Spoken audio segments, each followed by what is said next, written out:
Welcome, fans of the Justice League universe. My name is Sam. Usually on this podcast, we analyze the films in the DCEU scene by scene. We started with Batman v Superman, then proceeded through Suicide Squad, and we've recently completed our 52-scene breakdown of Wonder Woman, written by Allan Heinberg, Zack Snyder, and Jason Fuchs, and directed by Patty Jenkins.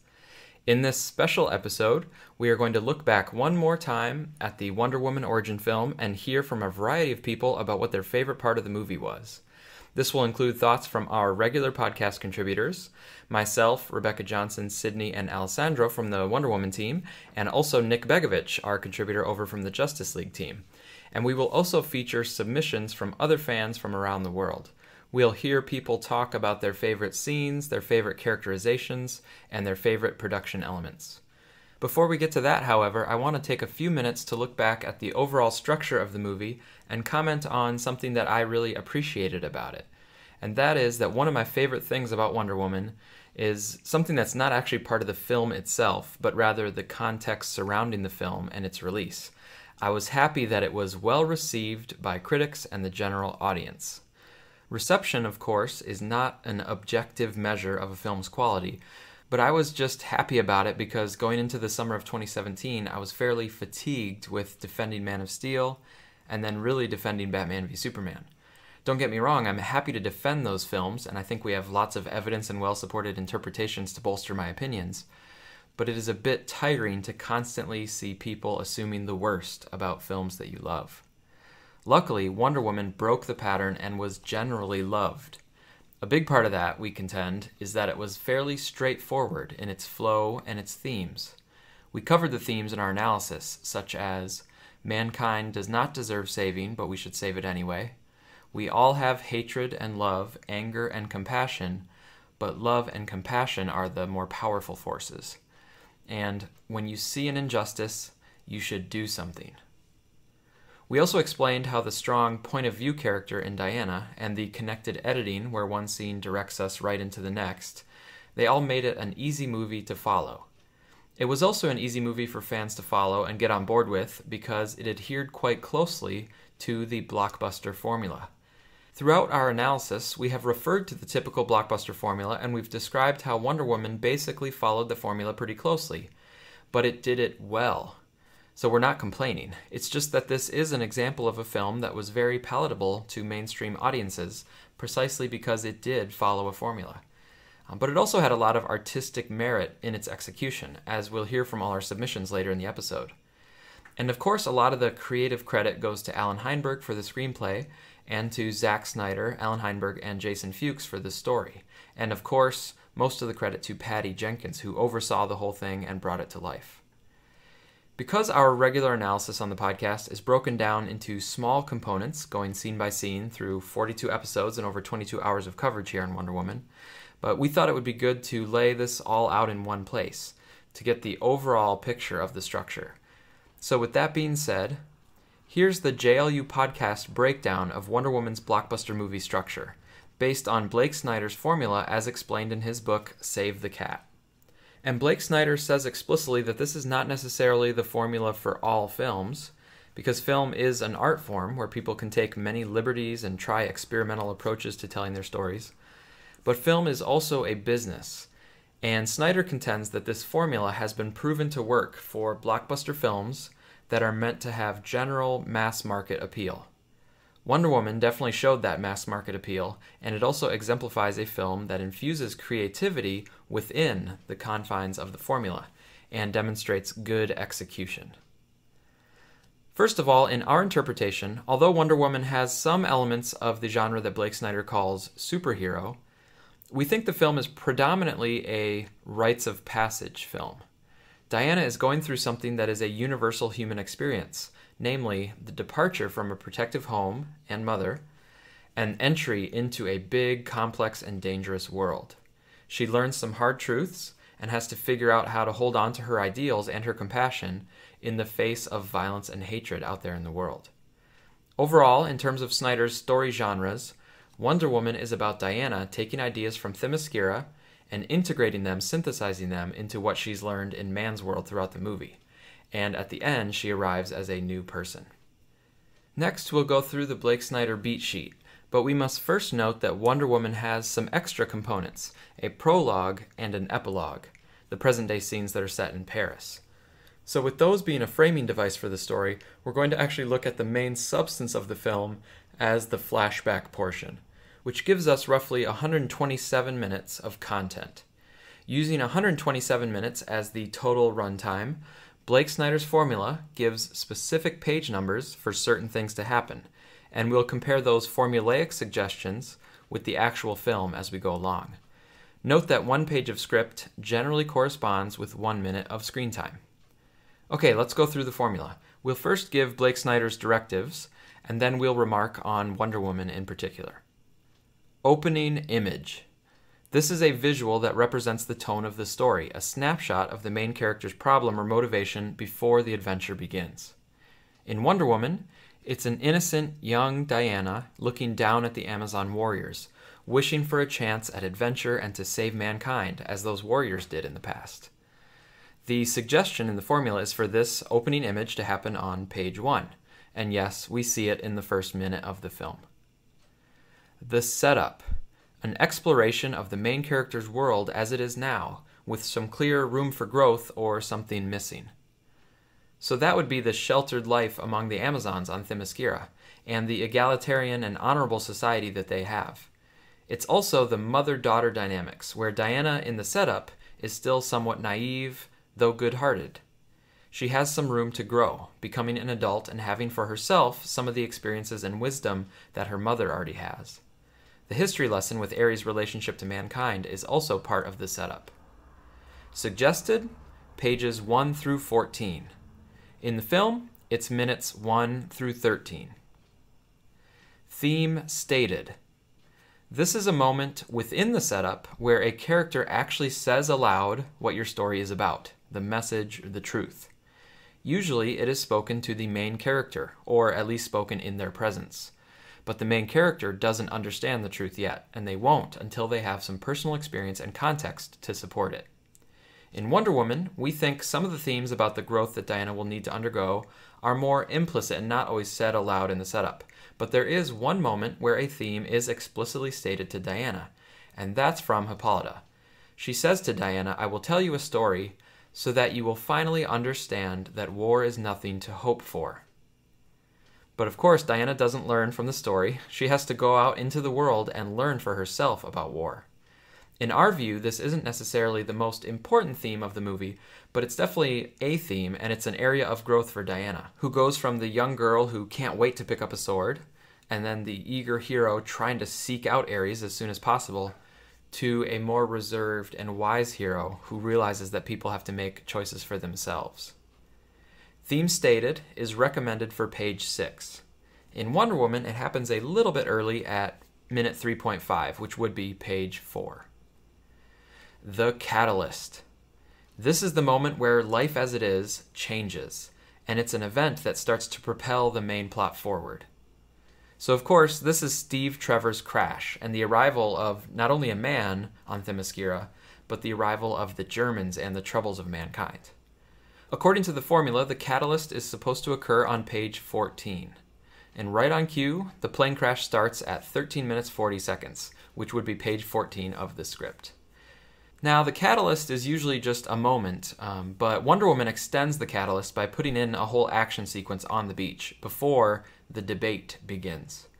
Although I suppose Diana has a bit of a debate about whether to get involved in the battle, which then turns into the broader debate. But speaking of the debate. This is a section where the main character has to think about the big plunge that they're about to make before they head off on the main plot. Change is scary, and for a moment the main character doubts the journey they must take. Can I face this challenge? During the debate section of the story, the main character could still back out. In Wonder Woman, there's no question that Diana wants to go, but there is debate about whether she actually can and will go. There's debate between Diana and Hippolyta in the throne room scene, and Steve is part of the debate too, because he warns them about the war.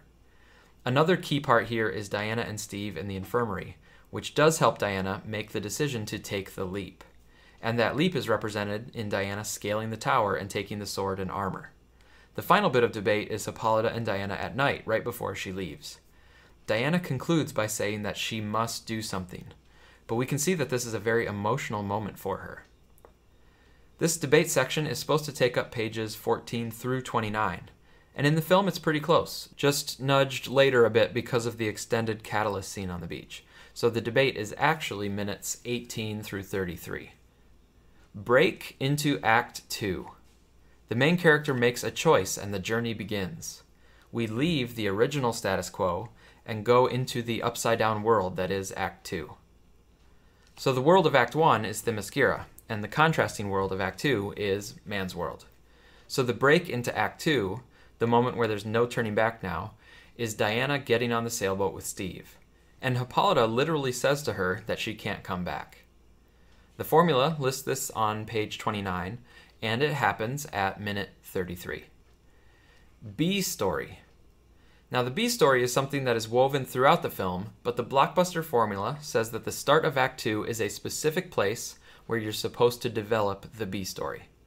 The B story is usually called the love story, and this part of it is usually a discussion between the main character and the love interest. Moreover, the discussion should touch on the theme from Theme Stated.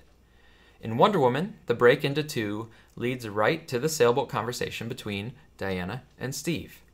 From earlier, one of the themes is that war is not something to hope for. And here, they do talk about just that. Diana is eager to get to Ares, and she is very confident that she'll destroy him, but Steve is trying to tell her about the extent of the war and its true horrors. Of course, she'll have to see it for herself before she can fully realize the theme. This is supposed to happen around page 35, and we see it in the movie around minute 36. Fun and games. This is when the main character explores the new world and the audience is entertained by the premise they have been promised. The premise for Wonder Woman is pretty clear. A superpowered hero from an island of only women comes to man's world in the era of World War I. So the audience has been promised some culture clash moments and some time period set pieces. The fun and games begin right after the theme discussed on the sailboat. Diana and Steve's banter about marriage and sex is part of the fun and games we were promised. So is her arrival in London, the clothes shopping scene, the alleyway fight, and Diana's marginalization and then confrontation with the British leaders. This section continues through to the meeting of the Oddfellows and also Wonder Woman's initial fights in World War I. And note that fun and games does not literally mean that it's all fun and light-hearted scenes. Fun and games is just the name for this section of the movie. If it's a horror movie, it's going to be scares in that specific setting that was promised by the premise. If it's Jurassic Park, it's going to be dinosaur attacks and escapes. If it's a mystery, this is going to be clues and leads and misdirections. If it's a family comedy, then it might actually be fun and games. And here in Wonder Woman, it's a bit of comedy and a bit of drama, with it all based on the premise of Diana now coming to learn about man's world. Recommendation, pages 35 through 64. Actualization, minutes 37 through 77. Midpoint. Dependent upon the story, this moment is when everything is great or everything is awful. It's a false victory or a false defeat. In the case of Wonder Woman, it's a false or temporary victory, comprising 2 consecutive high points. Diana saving the town of Veld, and her connecting personally with Steve. The formula places this on page 64. But Wonder Woman has it a bit later, at around minute 78. So this is a slight deviation from the formula in terms of timing, because the Wonder Woman creators went a few minutes long with their fun and games, and then they extended the midpoint to be a couple scenes and not just a single moment. The bad guys close in. In the Blockbuster formula, this means the bad guys, or the negative consequences, close in figuratively and literally. Doubt, jealousy, fear, foes regroup to defeat the main character's goal. In Wonder Woman, there's not a textbook bad guys close in section, but we do see Ludendorff and Maru's plan going forward. So you could call it a bad guys advance section. The tensions are raised between Diana and Ludendorff at the gala. Steve fails in his attempts with Maru, and then a big downward swing happens when Steve stops Diana, and they basically have a big angry separation because it comes out that Steve doesn't believe Diana. The suggestion for this is pages 65 through 87. In the film, it's minutes 86 through 100. all is lost. The opposite moment from the midpoint. So because the midpoint was a high point, this is going to be a very low point. According to Blake Snyder, it's the moment that the main character realizes they've lost everything they gained, or everything they now have has no meaning. The initial goal now looks even more impossible than before. And here, Blake Snyder suggests that to heighten the drama, you should have something or someone die. Now, a little side note for the all is lost part. In our analysis of scene 48, I talked about Wonder Woman being caught by Ares on the ground, the Oddfellows being pinned down, and Steve's death as the all is lost moment. But that was not exactly the Blake Snyder version of the all is lost moment. That was more like a, it looks like the hero might actually lose moment. But that was actually part of what Blake Snyder would call the finale. And there was that moment in there just to give it some extra drama. But using the definition and the beat sheet from Snyder's Save the Cat, I think it's more accurate to say that the all is lost moment is actually the gassing of Veld. That's precisely the opposite of the midpoint. Where we had seen the Veld celebration, we now see death and destruction. Where Diana was happily dancing in the snow, she is now agonized in the gas. The people of Veld who she saved are all now dead. And that gives the explicit whiff of death that Blake Snyder talked about in the all is lost moment. Also, Diana's relationship with Steve is still in a bad place, as she blames Steve for stopping her from preventing the tragedy. All is Lost is recommended for page 87. It happens here at minute 100. So if you're keeping track, Wonder Woman had a little bit longer fun and games than usual, but ever since then, the midpoint, the bad guys close in, and the all is lost, they've been consistently just a few minutes behind schedule. So the pacing is following the formula, even though the placement is slightly off here. Dark Night of the Soul. The hero realizes they have nothing left. They give in to fate or faith. The main character hits bottom, because you must fall completely before you can pick yourself back up and try again. Then, the moment of clarity. They realize the answer is something they learned during the B story.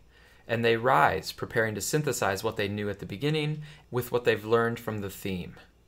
For Wonder Woman, this descent into the dark night of the soul is when she angrily rides off and then kills Ludendorff. But of course that doesn't work, and she sees that the war is continuing and that men are to blame, not just Ares. The dark night continues for a little while into Diana's interactions with Ares too, through the portions where she's tempted, up until she makes her decision to reject his offer. The formula says this should be 11 or 12 minutes starting on page 87, and the film has it for about 10 or 11 minutes from minute 100 to minute 111. Break into Act 3. This is a proactive decision by the hero to move forward. The protagonist makes a plan to synthesize his or her beginning skills with the newly acquired skills from Act 2, especially the lessons learned from the B story, and use them both to overcome the main outer conflict. So this would be Diana's explicit rejection of Ares' offer. And she doesn't yet, but she will eventually use something she learned from Act 2 in the B story, namely that it's not about deserve, it's about what you believe. The break into Act 3 is slated for page 98. In the film, it happens at about minute 111. The finale. This time around, the main character incorporates the theme, the nugget of truth that now makes sense to them, into their fight for the goal because they have experience from the A story and context from the B story. Act 3 is about synthesis. And obviously the finale in Wonder Woman is the fight with Ares. It also involves the Oddfellows trying to stop the gas bombs. So we also have Steve using some lessons that he's learned and making his character decision to do something and sacrifice himself. As the formula says, Diana does learn from Steve, and it is crucial for the finale. And they bring back that lesson with repeated dialogue from the B story and the theme development. Wonder Woman has learned her lesson, she wins, and the war is over. This is suggested for pages 98 to 127, and it occurs here in minutes 111 to 127. Final image. This is the opposite of the opening image, and it's meant to prove visually that a change has occurred within the main character. So for our final image, instead of a young Diana looking down in eagerness, we have adult Diana looking up in serenity. Instead of being among the Amazons, she is now amidst a crowd in man's world. and it is clear that she has fulfilled her dream from childhood. She has had an adventure and saved mankind, and she has also learned the lessons and had her coming-of-age experience that was set up in Act 1. We also see not only changes in Diana, but changes in the world. What started in the opening shot as the beauty of Themyscira, with Amazons happily bustling in the public streets, has now been extended to man's world. The people in Trafalgar Square are celebrating, and color has returned to the world. And Diana did that. She brought peace and joy from Themyscira to man's world. Recommendation for the final image, page 127. In the film, it's minute 127. And then, as mentioned before, there's a quick epilogue after the main story of the film. And this epilogue, too, is an echo of the prologue. At the beginning, it was Paris, with Diana on the ground walking to work in civilian clothes. Now it is Paris, with Wonder Woman soaring above the city in her Wonder Woman costume, showing that, with Steve Trevor returned to her and her lessons re-inspired, she is ready to set out again as a public champion of love and compassion. So that is our beat sheet rundown of Wonder Woman, directed by Patty Jenkins. As I said before, the film follows the formula quite closely from start to finish, and that is a substantial part of why it was able to be well received on such a widespread scale by children and adults and people from many different backgrounds. And if some of you are thinking that it's somehow less desirable to have a, quote, formulaic movie than, say, a more avant-garde movie, I want to make clear that following the formula is not necessarily a bad thing. In fact, it's a formula precisely because it has proved successful in movie after movie. It is an effective way to secure buy-in to the characters and the emotions of the movie. And it makes a story palatable to an audience because they know how to process it. Following the formula is independent of inherent quality of the movie. You can have great movies that find creative and emotionally rich ways to follow the formula. Or you can have bad movies that are just uninspired and predictable as they go through the movie formula. They have characters and themes that maybe don't really work well together. Conversely, you can have movies that throw out the formula and do something completely different, and those can turn out really, really great, or they can turn out poorly. In this case, I put Wonder Woman in the category of a movie that happens to follow the formula, and it does so very effectively and with heart. Alright, that's enough of an overview from me. Let's hear from the other JLU podcast contributors. What were their favorite parts of the film? Next, you'll hear from Rebecca, Sydney, Nick, and then Alessandro. A few years ago, my brother and I visited the Birmingham Museum of Art in Birmingham, Alabama. And while we were there, we took a free class called Slow Art. Slow art is the practice of examining a piece of art for about 10 minutes and then discussing what you see. This was new to me because I would go to an art museum and I would often quickly look at a piece and then move on to the next one. But when I took my time, I found that I could feel the weather or hear the sounds of people talking. What I love about being a contributor to a JLU podcast is I get the opportunity to slow down and take in a film one scene at a time. In participating in the Wonder Woman episodes, I've discovered and felt new things about scenes that I might have otherwise passed over because they weren't filled with action or romance. One such scene is when Diana and the Oddfellows meet up at the Trafalgar Square celebration. When needing to analyze the scene with Sam, I slowed my viewing down to take in the crowd of people, to imagine the temperature. It must have been cold because they're wearing coats and gloves. And when Diana and the Oddfellows see the memorial board, the sound was taken from me, forcing me to focus on the emotion of the characters. I'm a very visual person, and I love it when a film puts me in the shoes of someone else. What is Diana thinking and feeling in this moment? What memories might be going through the heads of the Oddfellows? The choice to have this scene be built on visuals, music, and performance allows me the chance to mourn Steve Trevor's death right along with the characters I've literally been in the trenches with for 2 hours. By this scene in the film, I too needed a chance to say goodbye to Steve Trevor, and the filmmaking choice to rely on emotion gave me the freedom to feel something based on my own life experiences, and not because Patty Jenkins told me what to feel. It's a nice reminder that an artist can create something, but it's up to us to determine what we take from it. Since I couldn't possibly choose a single favorite moment from Wonder Woman, I'll instead gush about its gorgeous color palette and how, for me, it truly takes the film to the next level. The most obvious and brilliant example is that Themyscira is shot with bright, natural colors, while man's world is a uniform, ugly gray. But to this miserable world, Diana brings her own light, and the colors that pop the most throughout the entire film are her signature red, blue, and golden yellow. Think of that moment when she steps out onto no man's land, the only splash of color besides a few yellow flames and sparks from bullets hitting her shield. Even in less explosive moments, you can always catch these colors in the background. A red bus driving through London, the golden decor of a building's interior, or an iconic blue dress standing out in a crowded ballroom. Emotional scenes are diffused with warm, golden light that emphasizes the peace and calm of the moment. This contrasts well with the bronze tint of the poison gas that destroys the village of Veld and the blazing orange flames of her final battle against Ares. As their consistency proves, these were all deliberate stylistic choices made by Patty Jenkins and cinematographer Matthew Jensen. They used color to not only set the tone of the film in a way that is beautiful without being too oversaturated, but also to emphasize Diana's heroic and emotional journey in every moment of her debut film. It's truly artistic filmmaking above and beyond what is required for a superhero movie. Hey, this is Nick. So my favorite scene in the movie is definitely No Man's Land. I mean, it's just a great moment. It's a good superhero moment. It's great for the DC Comics movies. I think what really sets it apart from a lot of contemporaneous movies would be just the fact that she becomes a wall. You know, the fancy stuff, they do that, but it comes a little later. She's fighting them in the village in Veld. But just this moment where she comes up and starts, tanking, allowing the soldiers to flank.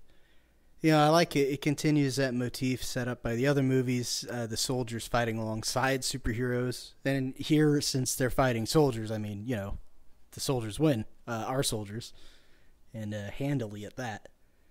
And it's a good moment. This is great visual, just like the bullets and everything, the shells just pounding her shield, and she's hanging on just so these guys can get around. Another great thing about this, they did No Man's Land, but I like that it's not usually you see No Man's Land in a movie, it's kind of like a black desert, something like that. Here, it's clearly a dead forest that's been destroyed by the combat. And that's perfect. The conflict between man and nature due to war. I mean, it's that scene, Ares gives her that vision, and you see you see this earth with just dead vegetation and black soil, just ashes everywhere. And then you see a nice green earth without man. It's got a point. But they really nail that in this scene. This is these are the consequences of this war. And if you know anything about World War I, just the most pointless war. One of the most brutal conflicts of all time, and just for no reason. Just absolute And this movie captures that really well. Part of that is, Charlie's reaction to her going over the wall. Fantastic. It's a great bit of acting, just those wide eyes. He really nails that. Really sells that moment. I just love that shot of her taking the bullets. Fantastic. Yeah, this whole movie's great. I love watching it. But if I had to pick a scene, No Man's Land. When choosing my favorite part of Wonder Woman, I sort of went back and forth on a few scenes, such as Diana's epic final walk toward Ares, which paralleled the No Man's Land scene, or the connective tissue at the beginning and end of the film that attaches it to Batman v Superman and the overall cinematic universe, with its nods to Bruce Wayne and Wayne Enterprises.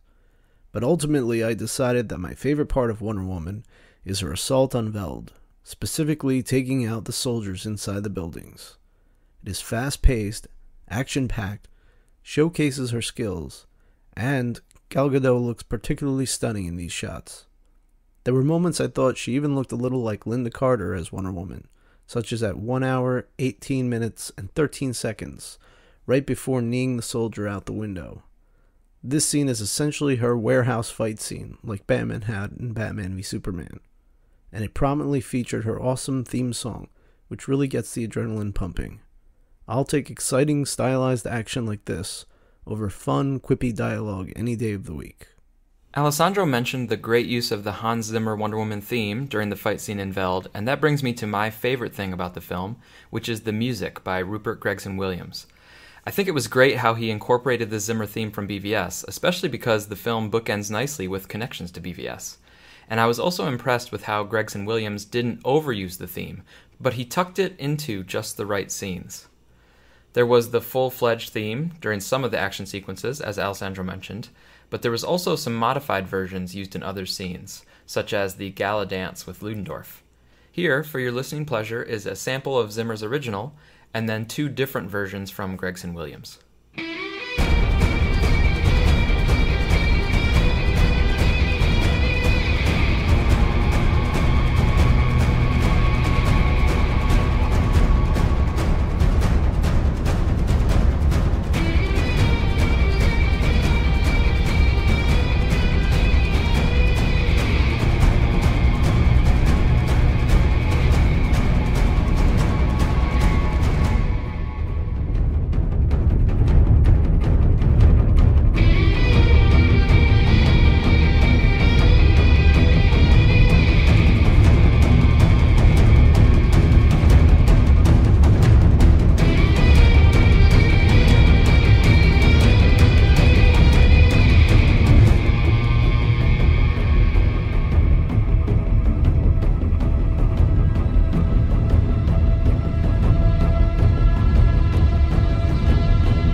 I also really appreciate that Gregson-Williams didn't just use the cello theme, but he also used my favorite part of Zimmer's original composition, which is the Wonder Woman driving rhythm.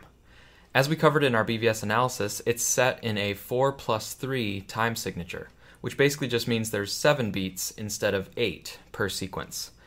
And the time signature plus the syncopation really make it feel like it's leaning and driving forward, which fits the character of Diana. Gregson-Williams recognized the power and personality of this rhythmic motif, and he used it throughout the score, even when Diana was younger, prior to the cello melody, which came with the full arrival of Wonder Woman in costume. For example, here is a hint of the Wonder Woman rhythm during an early training scene with Diana.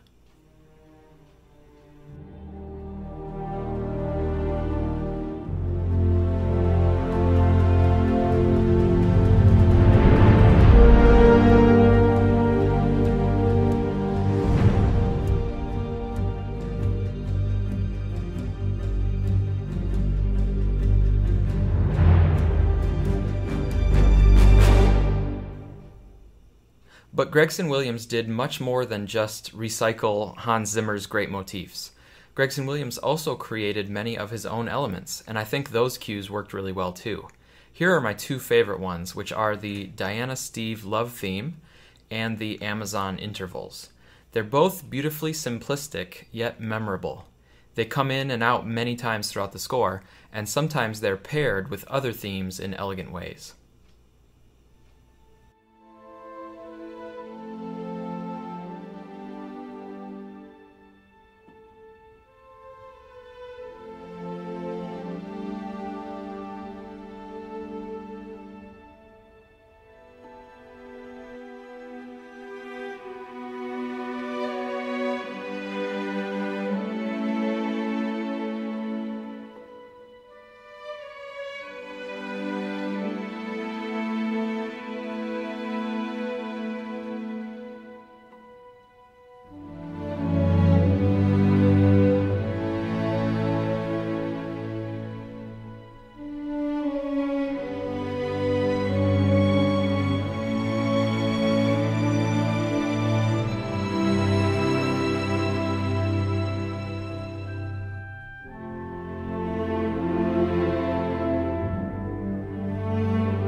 pinnacle of Gregson-Williams' work is the no man's land scene, I think, which he executes to great effect.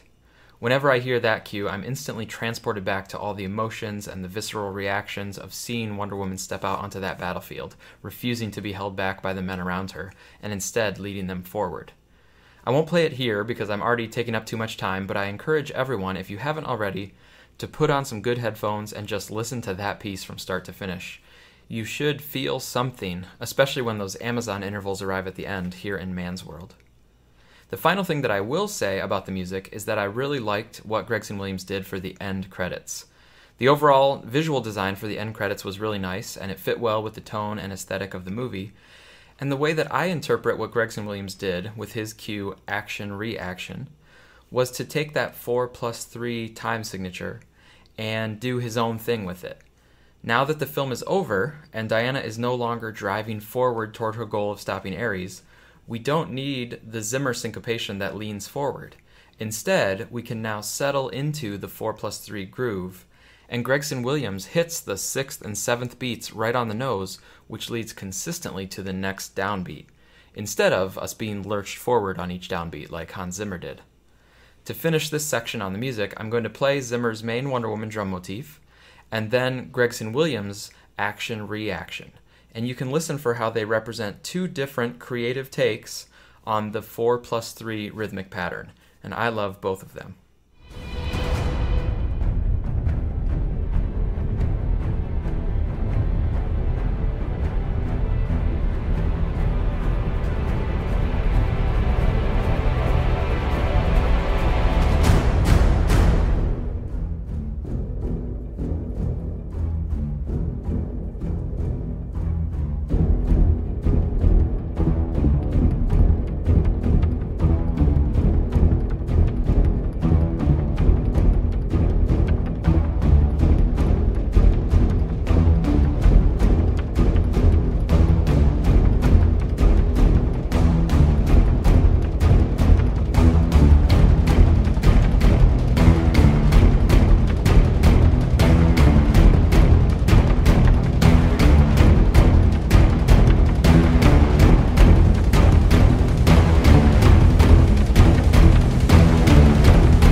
Really looking forward to what Gregson-Williams is going to do with the music for Aquaman later this year. But let's move now into the listener submissions. We were really happy to hear from several of you about your favorite parts of the movie. We're going to start out with Justin Nauth. He sent in an email submission which reads, "One moment out of many stood out to me, when Diana defies her comfort and protection from the outside world against her mother's wishes and decided to leave with Steve Trevor to find Ares and end the war, World War I. She has a tremendous amount of naivete, but a strong sense of purpose, to which Queen Hippolyta is afraid beyond the fear a mother may have for a child. It seemed that Queen Hippolyta was feeling guilt as well, and Princess Diana was challenging her mother on so many levels, including trying to prevent her from maturing into her own. 'Who will I be if I stay?' was her response. She felt a sense of duty and of an unspoken potential, irrespective of her powers or comfortable surroundings. It is the spark of her heroism, outside of her curiosity, that begins here." Interestingly enough, it was Lara Lorvan, Kal-El's mother, who also had similar doubts of danger, rejection, and had difficulty in letting her child out into a world where he would be far superior and powerful physically, but be subject to societal misunderstandings and even disdain. The mothers of these superpowered beings feared human emotion and society the most. So that was from Justin. Next up, we have our good friends from the DC Cinematic Minute podcast. Several of us from the JLU podcast have been featured as guests on their podcast, going minute by minute through Man of Steel and BVS, and in the not-too-distant future, I'll be with them again to talk about Suicide Squad. Here are their thoughts on Wonder Woman. Hey there! My name's Nathan. And I'm Mark. And we are from the DC Cinematic Minute podcast. And I think we're here to tell you guys a little bit about our thoughts on this here Wonder Woman movie. Yeah, I think we're here to talk a little about Wonder Woman and what we loved most about it. I think, Nate, for you, it was more of a creative choice throughout the film. Yeah, it was definitely the creative choice that kind of revolved around Diana's innocence throughout the entirety of the movie. Maybe two creative choices. It's her innocence through it all, which is great. I guess specifically that one scene, if I'm having to choose a scene, when she's on the boat from Paradise Island with Steve Trevor, and they're all talking about the whole relationship, man and woman thing like that. But it's her view on man, on it's like, you know, how Ares is just poison your mind. You're all still good. I got you. That's really strong, and that carried out throughout most of the movie. I think it wasn't until Act 3 where it kind of she had a revelation, I suppose. I mean, I guess that was like the tragedy of it all is eventually the naivety fades away, and like you really just but you know, there's something to appreciate in like her, you know, where she comes from Themyscira, and having that like innocence, as you say, and it's like to really enjoy that. I think you're absolutely 100%. My thing was more of a scene, and actually the complete opposite of the character, which is Dr. Isabel Maru, which is a character I completely fell in love with when I saw the film. Most distinctly is the scene towards the end of the film with Steve Trevor at the fireplace. Like, to me, that was kind of a scene that kind of explained who she was and where she was coming from. Besides the fact that the design of the character is incredible, I incredibly love the design of that character, but as a villain, she really represents the complete opposite of Wonder Woman. You know, in almost every way, she is imperfect compared to Wonder Woman.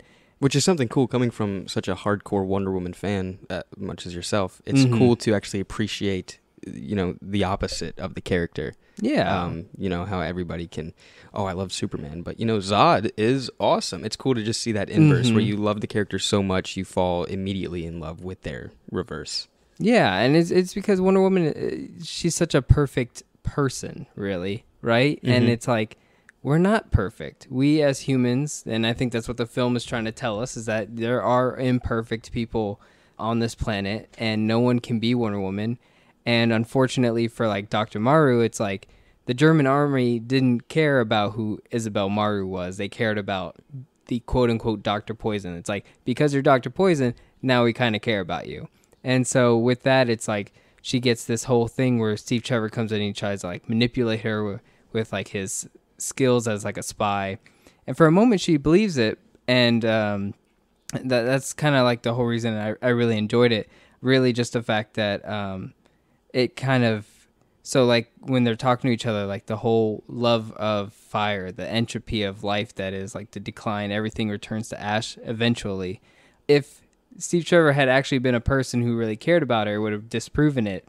But the fact is that in the end, life continues to be kind of tragic. And so she's proven right even there at the end of that scene. And that's what I love most about it, is that, you know, at the end, the very end of it all, it's still very tragic for Dr. Maru, but she kind of gets a little laugh at it throughout the end. So really good villain motif towards the end. And yeah, I think to me, that's the best scene. Yeah, that I really liked about it. But yeah. Sounds good. That seems to be our quick little hot take on the Wonder Woman movie. Yeah, eventually we'll cover this film minute by minute for our podcast. So if you enjoyed anything you heard from us, you can definitely check us out there.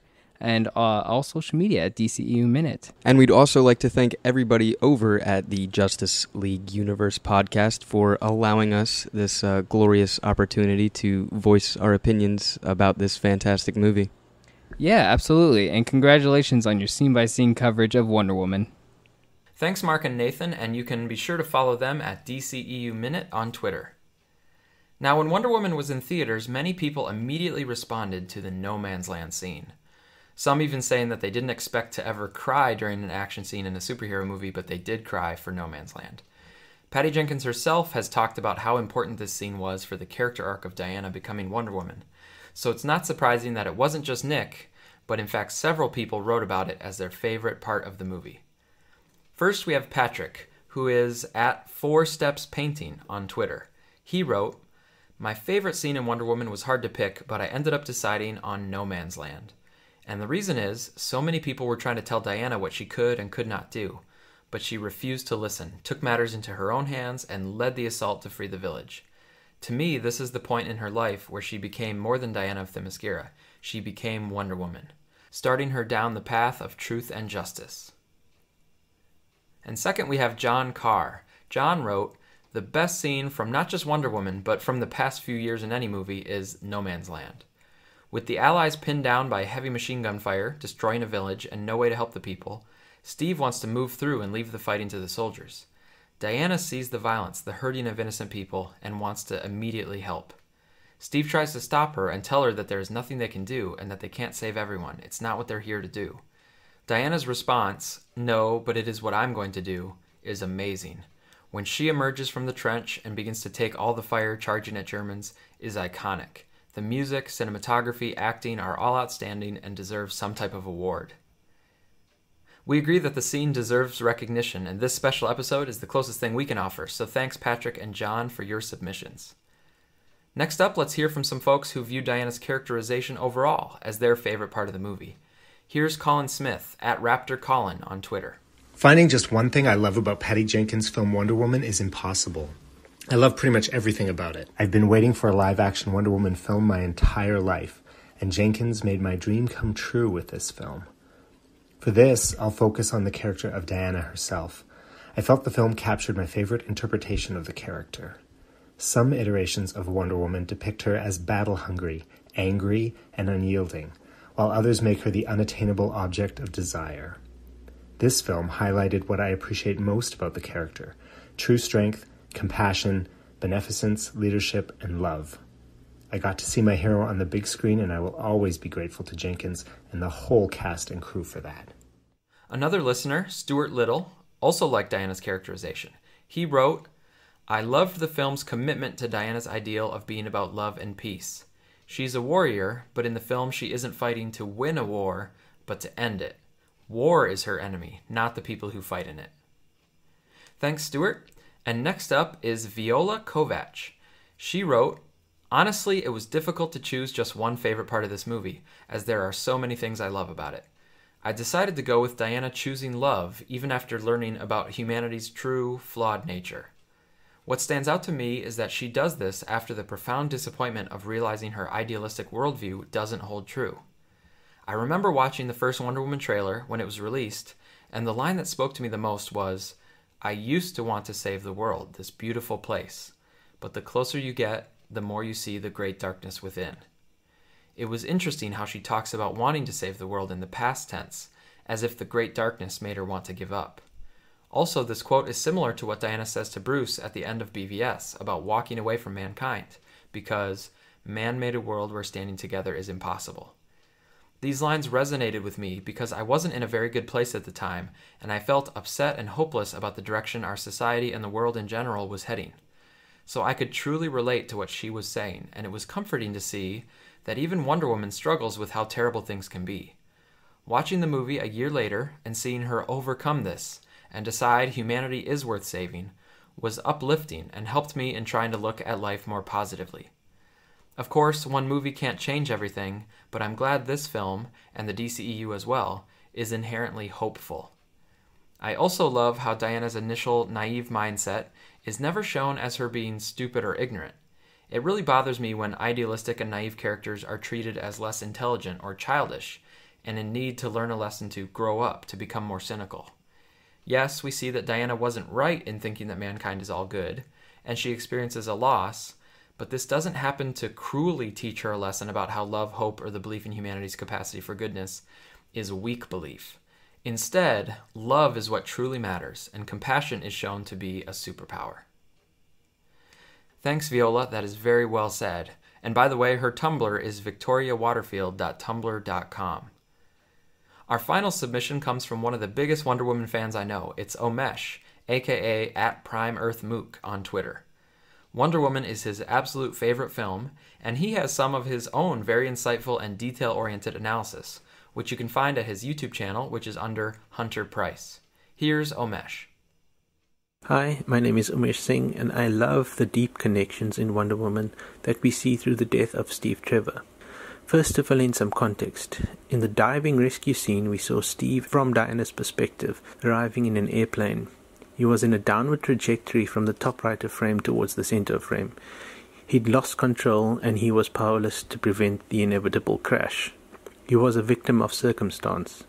The plane impacted the water with an audible splash and broke into two pieces. Steve, trapped in one of those pieces of debris, frantically tried to free himself. The plane, a machine of war, dragged Steve underwater. As he was sinking, Steve looked over his shoulder. He was scared and powerless to change his fate.